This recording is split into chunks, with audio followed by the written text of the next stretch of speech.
Hello everybody and welcome to Monday's edition of the Chris Pritchard Cycling News Show. I mean, absolutely speechless as to what we saw over the weekend. Yes, slightly biased because Tao Geoghegan Hart won the bloody Giro. We're going to talk about that later on in the show. We'll also catch up with everything that's happened in La Vuelta, and pretty much that at the minute is the only thing that's going off in cycling. So before we begin the news, bit of housekeeping to let you know that the Win Your Dream Bike October draw ends on Tuesday at midnight. If you've not bought your tickets yet, head over to the website winyourdreambike.com, enter your details, answer the skill-based question, buy your tickets and wait for the draw to go live on this channel on the 2nd of November. I know for a fact that if you're not entered, you have zero chance of winning a brand new Pinarello F12 or a Basso Astra, and for the first time at Win Your Dream Bike, a gravel bike, the Basso Palter. It's an absolute no-brainer. For the price of coffee and cake, you could be winning a brand new bike just in time for Christmas. Who shouldn't want a bit of that? And then the second piece of housekeeping, if you're into your group rides over on Zwift, yours truly is hosting one every Thursday night all the way through November, potentially into December. The Wahoo Le Col, fueled by SIS team rides, are getting underway this Thursday. If you want to be part of it, follow the link down in the description. We've got 27.8 kilometers of social riding. Yes, there'll be, I don't know, we'll throw a few sprints in there. We'll throw a few efforts in there just to keep it a little bit spicy, a little bit exciting. But essentially, it is a social ride where you can get involved. I'm going to be leading it. Tim is going to be sweeping it. And then hopefully in the middle, we're going to have a bunch of like-minded social people who just want to get out and ride indoors. You know what I mean? Anyway, link is down in the description to the event. If you want to join us, then feel free to do so. Anyway, let's get on with the news. All right, so the Giro might have finished, but it looks like we might have another 2 weeks of amazing cycling over in Spain. La Vuelta is just hotting up. Obviously, they're on a rest day today, but what we saw over the weekend bodes well for the next 2 weeks. Fingers crossed we don't have any COVID tests. Although, it all seems pretty quiet over there with that. I don't know if it's because I've not been following it as intently as I have the Giro, but I've got a feeling that they're just going to sweep any positive tests under the carpet. I could be wrong, but I think we will see the end of this La Vuelta. And I'm not even going to mention the C word again unless someone tests positive on this rest day. But anyway, prior to the weekend, this is how the GC shaped up. Primož Roglič leading the way 5 seconds ahead of Dan Martin. Carapaz was in third place, 13 seconds down, and then you had Enric Mas, Hugh Carthy, Sepp Kuss, only 44 seconds down on his leader, and like we've just seen in the Giro, potentially Sepp Kuss could be ready to step up and take the lead if anything does happen to Primož. Anyway, on Saturday, it was Cameron Jeffers' best mate, Tim Wellens, who took the victory ahead of Guillaume Mouton with Thymen? What's his name? Thymen Arnasam? And then in fourth place and leading over the peloton was Primož Roglič. Yesterday's stage was a summit finish. Jon Izagirre took the victory 25 seconds ahead of Michael Woods, but it was down the pack around 8th place where Hugh Carthy came in and put a little bit of time in between him and David Godot, who he was in a little breakaway with, and Richard Carapaz. He put in 7 seconds into Carapaz, but Carapaz, along with everybody ahead of him, managed to put a decent amount of time into Primož Roglič. He came over the line 1 minute 38 down on the winner Izagirre, meaning the GC had got turned up on its head. Primož Roglič drops himself down into 4th place, now 30 seconds behind Richard Carapaz, the new red jersey wearer. Hugh Carthy, after his little stint, he pushed himself up into 2nd place, 18 seconds behind Carapaz, and then Dan Martin just drops 1 place down, 20 seconds behind Carapaz now in 3rd place. You've still got the likes of Enric Mas up there, Felix Grossschartner. I'm sure does that mean big shitter in German? I'm sure that translates to that. I could be wrong. Leave your comments down below.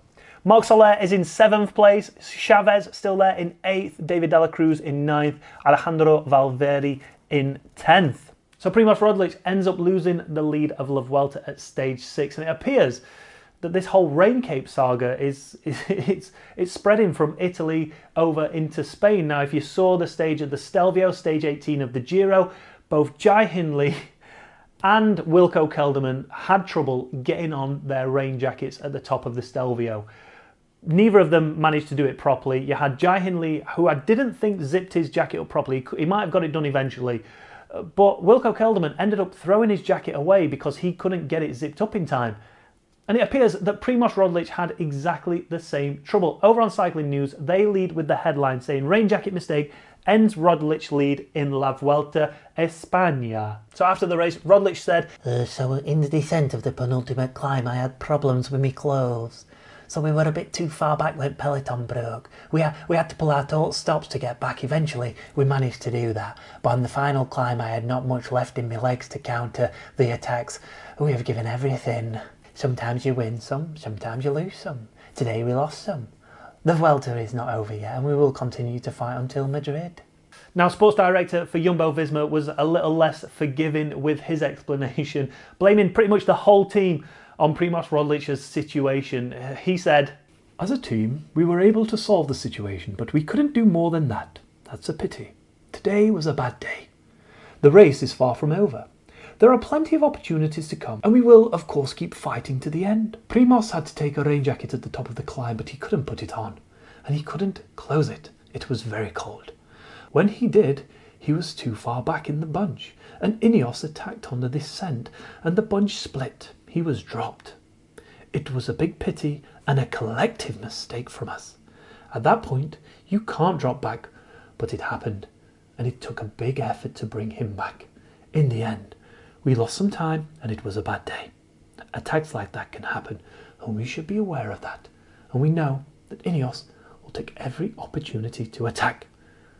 That's our fault. now these guys are professional riders. They should know that they need a rain cape on. They should have spent enough time climbing mountains to be able to put a rain cape on at a slow speed. It's the difference between winning and losing. If that was the last stage and he ended up losing because of that, you'd be annoyed. Like, where's his team just to help hold him upright while he gets his cape on, or help pull it over? We saw in the Giro that there was one of the Vini Zambu riders was helping one of the Bahrain McLaren riders put his rain cape on. Obviously, people aren't going to do that in the heat of a battle, but still, you'd expect him to have teammates or even be able to do it himself. It's such a costly mistake even when it's warm and you're on a descent, it can get quite chilly. So when you know it's going to be cold and you're going down a big descent and you don't have a rain jacket on, potentially that could have cost Kelderman his Giro. But it certainly lost Primož Roglič the lead in La Vuelta, so hopefully that's not going to come and bite him back on the arse at some point later on. Imagine that, losing the Tour de France to Tadej Pogačar on that final time trial after emphatically blowing up, and then losing La Vuelta because you couldn't put a bloody rain jacket on. Anyway, rest day today at La Vuelta. The action continues tomorrow. I think it's about time we spent some time talking about Teo. So, the Giro d'Italia, at some points, wasn't the most entertaining Grand Tour we've ever seen. At some points, it was bloody boring. But you can't say that wasn't an epic weekend to finish a Grand Tour. Just unbelievable. The scene was set after an amazing stage 18. The Stelvio just set the race alight, thanks to Rowan Dennis and his unbelievable time trial up there, pulling Jai Hindley and Teo Gegenhardt away from the rest of the peloton, essentially making it a two-horse race. But there was still work to be done for Jai Hindley and Teo Gegenhardt coming into Saturday's stage. It was a rerouted stage, and they'd be ascending Sestriere 3 blinking times. Again, it was set to go off, and fireworks well and truly went off. And essentially, it was a repeat of what happened on stage 18. Rowan Dennis just sat on the front like a train, and the only people that could keep with him was Jai Hindley and Teo Gegenhardt. And at that moment, Wilco Kelderman relinquished the Maglio Rosa, and if Sunweb were to get it, the only way they'd win it now was with Jai Hindley. He couldn't keep the pace of those two. Neither could João Almeida. Neither could Vincenzo Nibali. Neither could the Ineos Grenadiers car at one point. Such was the pace of Rowan Dennis. It was an unbelievable effort. Towards the end of the stage, if you've already seen it, you'll know what happened, but Jai Hindley on numerous occasions knew he had to attack Theo Gegenhardt. He knew it was at a disadvantage when it came to that time trial, so he needed to try and take as much time off of Theo as he could on this final ascent to the finish line at Sestriere. And try as he might, he just couldn't get away. Even at some point with Rowan Dennis making it back to the front, holding the pace again before Jai Hindley went.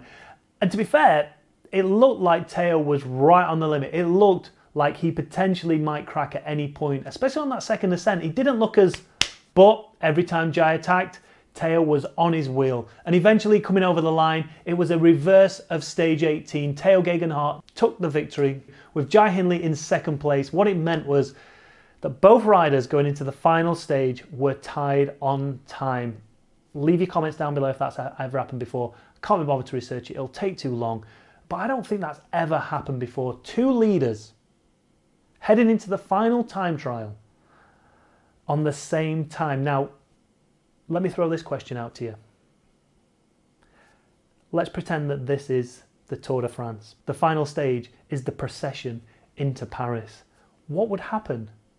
Both on the same time, Jai Hindley was in the Maillot Rosa going into the time trial, but what would happen? You're not going to fight for a yellow jersey in the Tour de France if you're both on the same time. But how would that work? It'd be interesting to find that out. But anyway, luckily for these guys, it was coming down to a time trial in Milan, and it was Theo Gegenhardt who took the victory. It wasn't a given that he was going to take the victory. We saw, hey, look at the Tour de France with Pogacar and Roglic. We were expecting Roglic to be there or thereabouts and be able to maintain his lead that he had, but he capitulated. Same could have happened to Theo. Going in there as favourite, as leader, as a slightly better time trialist than Jai Hindley, he could have cracked under that pressure, but he didn't. He established himself as a GC winner, as a GC contender for years to come. And massive shout to Jai Hindley. He deserves this win just as much as Theo Gegenhardt does. He only ended up losing it by 39 seconds. In third place was Wilco Kelderman. He managed to cling on to that final podium spot. And a huge shout out to João Almeida as well, holding on to that jersey for 14, 15 days with a team you wouldn't necessarily say is a GC winning team. You wouldn't look at Deceuninck Quickstep and think they're a cohesive unit. They are a cohesive unit, but when it comes to managing a 3-week Grand Tour, we've not really ever seen them do that, and they did that amazingly. Just a shame that he couldn't get himself onto the podium, because he certainly deserved the plaudits of all the exploits that he'd put himself through and the team through at the 3 weeks of the Giro. Also on top of that, we had Peter Sagan taking a win. We had 7 stage victories from Ineos Grenadiers. We had 4 from Filippo Ganna. We had 2 from Theo. Who was the other one then? Oh, Narvaez. We had Alex Dowsett taking the victory. We had 2 essentially domestiques fighting it out for overall general classification. We had teams disbanding. We had Middleton Scott leave. We had Jumbo Visma leave. We lost Geraint Thomas after falling over a bidon. We literally had it all. And on top of all that, it was Ben Swift's first ever involvement in a Grand Tour win. And I've actually got Ben here in the studio to have a quick chat about it. So Swifty, how does it feel to be part of a team that's won the Giro? So that Giro was pretty epic. We wanted to win the Giro from the start with Geraint. We had a lot of bad luck there, so we changed our strategy, went for stage wins, and really tried animating the race. It was a lot of fun. I think it's the first time we've been able to really race and express ourselves like that and try for stage wins. With that, we won 7 stages, won Team GC, and it was the first time for myself to be a part of a Grand Tour winning team. So that was pretty special, and it's something I'm going to remember for a long, long time. I think Theo turned into a fantastic leader. He had no pressure. He just enjoyed the moment, and he had the legs to pull it off. So chapeau to him. Cheers, Swifty. That was insightful. Ben Swift, part of Ineos Grenadiers' first ever Giro, well, his first ever Giro d'Italia and Grand Tour win. So huge congratulations to Ben. Thanks for popping in, mate. That was really nice to see you. I've not seen you for going on over a year now. Nice of him to pop in. And what amazes me is Dave B's reaction to all this. Now, Dave Brailsford, the man behind Marginal Gains, the man behind Chris Froome's victories, Bradley Wiggins' victories, the whole of Team Sky's victories, the whole of Team GB's cycling victories. Now, this is a man who refuses to get too excited about anything, and because he never gets too excited, he never gets too down. He's very middle of the road. He sees it how it is. He takes the whole emotion out of racing. But his interview on Eurosport was it's something we've never seen from Dave Brailsford. We also have Dave B here now. Would you have a second? Taught him everything. How old was Teo when he came to the team with you? He was a child. It was Tell him the story about his shoes. Okay, we have to. Yeah, it's like he literally had to. He put me to bed and took my shoes off. So it was like, yeah, it was. I remember. It was a good day, but honestly, would he have expected him to be so strong and win the Giro this year, especially? Well, I think when we started out, we came with, Geraint was the leader, really. And when you think about it, I think what happened here is that, Filippo set the scene, coming here with a band, rainbow bands, first day, got a TT sorted, got a pink jersey, then a massive disappointment, Geraint going home. And then I think when Filippo won that road stage in the hills, everybody was like, wow, that is an incredible performance. And it inspired everybody. We said, you know what, guys, let's just open the race up. Everybody race for stages, give everybody an opportunity. You just follow, stay on GC. Anybody who doesn't make a break, help support down. And I think he liked that. He grew into the role. It was like I don't know. There was no pressure on him. It was an adventure in every day, and he was getting better and better. But there was a moment. To be fair to him, I think Rowan Dennis has got to have a mention in this because he was unbelievable here. However, I would say for Teo, there was a moment in this race when he switched from being maybe. You could see a little switch going off in his head, and he said, "I can do this." And that's like, he's a geezer, isn't he? At the end of the day, him and Bradley Wiggins, fair play to them. You know what I mean? London's got something about it. And I think that's a sentiment felt by everybody here in Great Britain. It's amazing to see a British winner of it, no doubt about it. Amazing to see, well, he said not necessarily an underdog because nobody predicted that he was going to be anywhere near it, but amazing to see a super domestique stepping up when their main GC contender, Geraint Thomas, fell off his bike, broke his hip and couldn't continue. Teo just took the mantle without really taking it. He didn't grab hold of it and say, I'm going to go and smash this now, but he just picked his way through each day, did what he had to do, kept his nose clean, just stayed out of trouble. And when it was his time to shine, bloody hell did he shine. And I think the whole ethos around the way that they've gone about the Tour de France after they lost Egan Bernal, the way they've gone about the Giro after they lost G, it's just such an exciting form of racing. And I feel like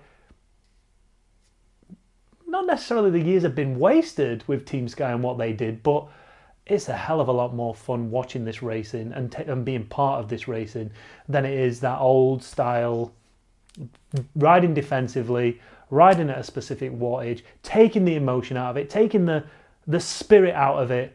And I definitely feel like they've injected it kind of back in. And obviously I'm slightly biased because this is a British team and we've got British riders in there, but it's the future's looking pretty bright for GC across the board, whether it be Australian, British, Colombian, Ecuadorian, Papua New Guinean, or Taiwanese.